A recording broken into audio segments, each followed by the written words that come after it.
पड़ोसियों में, गांव, प्रांत, प्रदेश, राष्ट्र और विश्व में यह आत्मीयता जो है बढ़ती है।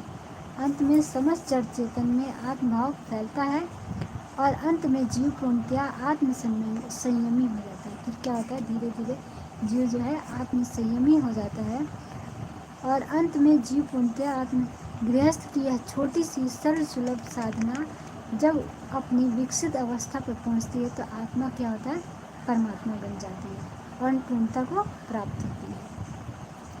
सदगृहस्थ की महत्ता पर प्रकाश डालते हुए भगवान श्री कृष्ण अर्जुन को समझाने लगे और क्या कहते हैं, गृहस्थ एक विशिष्ट स्तर की साधना है जिसमें योगी जैसी प्रज्ञा और तपस्वी जैसी प्रखर प्रतिभा का परिचय देना पड़ता है। देखिए, हर जगह बहुत से ऋषि मुनियों ने क्या कहा है कि गृह त्यागो, घर को त्याग दो, घर को त्यागो तभी ईश्वर मिलेंगे, ऐसा करो वैसा करो। लेकिन जो है हमारे गुरुदेव जो हैं वो घर को त्यागने की बात नहीं कहते हैं, वो कहते हैं कि गृहस्थ ही एक तपोवन है।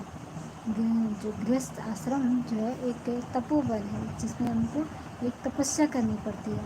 और यहाँ भी ये बात जो हो रही है, सुधन्वा जो थे पूरी तरह से गृहस्थ थे, तो कहते हैं कि गृहस्थ में यह धीरे धीरे जो ये गृहस्थ भी एक साधना का स्तर है जिसमें योगी जैसी क्या करनी पड़ती है, प्रज्ञा और तपस्वी जैसी प्रखर प्रतिभा का परिचय देना होता है गृहस्थ आश्रम में। कलाकार अपने आप को साधता है, जो इसमें गृहस्थ आश्रम में जो कलाकार हैं, कलाकार मतलब जो जी रहे हैं गृहस्थ आश्रम को, उनको कलाकार कहा जा रहा है। किंतु गृहस्थ को एक समूचे समुदाय की विभिन्न प्रकृति और स्थिति के लोगों का निर्माण करना पड़ता है। गृहस्थ के जीवन में कई तरह के उतार चढ़ाव, कई रंग रूप आते हैं, सारे रोल प्ले करने होते हैं।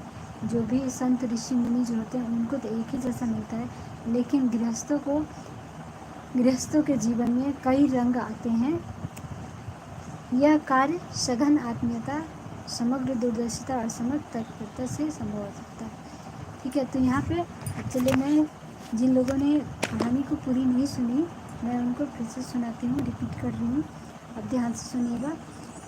बात है कि जब महाभारत का युद्ध खत्म हो गया, तो महाभारत का जब युद्ध खत्म हो जाता है तो इसके बाद जो है पांडव जो है अपना राज्य विस्तार करने के लिए अश्वमेध यज्ञ करते हैं। तो अश्वमेध यज्ञ में जो घोड़ा छोड़ा गया, तो घोड़ा जो जाकर के एक चंपापुरी नगरी रहती है, वहाँ पर जाकर के वो उसी के आसपास वो घूम रहा था। तो जो वहाँ के सैनिक थे, चंपापुरी नगरी के सैनिक थे, उन्होंने वहाँ के राजा हंसध्वज को इसकी जानकारी देते हैं और कहते हैं कि पांडवों ने अश्वमेध यज्ञ रखा है और उसका जो घोड़ा हमारे बॉर्डर के आसपास है, तो अब हमें क्या करना चाहिए। उन्हें काफ़ी चिंता हुई, तो राजा के पास जाते हैं। राजा कहते हैं कि ऐसा करो कि तुम घोड़े को आराम से घूमने दो, जहाँ तक वो जाता है जाने दो, क्योंकि पांडवों से उलझना सही नहीं रहेगा। पांडव और उनके घोड़े के पीछे पीछे जो सैनिक चल रही थी उसमें अर्जुन थे। तो सभी जो है महाभारत युद्ध के बाद पांडवों की दूर दूर तक नाम फैल जाता है, जय श्री राम, और पांडवों की दूर दूर तक चर्चा होती है। और अर्जुन जो है इस युद्ध के बाद काफ़ी प्रसिद्ध हो जाते हैं, काफ़ी बड़े योद्धा के रूप में जाने जाते हैं। तब क्या होता है कि उनसे कोई उलझना नहीं चाहता, अर्जुन से कोई उलझना नहीं चाहता। और अर्जुन बताते हैं, लेकिन हंसध्वज के जो बेटे रहते हैं, अभी मैं जा रही हूँ, ठीक है जाइए। अर्जुन के जो बेटे होते हैं, राजा के बेटे, हंसध्वज के बेटे सुधन्वा हैं और उनके और भी कई सारे पुत्र हैं, 4 पुत्र हैं उनके। वो कहते हैं कि बिना हम युद्ध किए, क्योंकि हम क्षत्रिय हैं, बिना युद्ध किए अपने राज्य को हम नहीं जाने दे सकते। लेकिन सुधन्वा जो है एक तरह से वो कृष्ण भक्त भी हैं।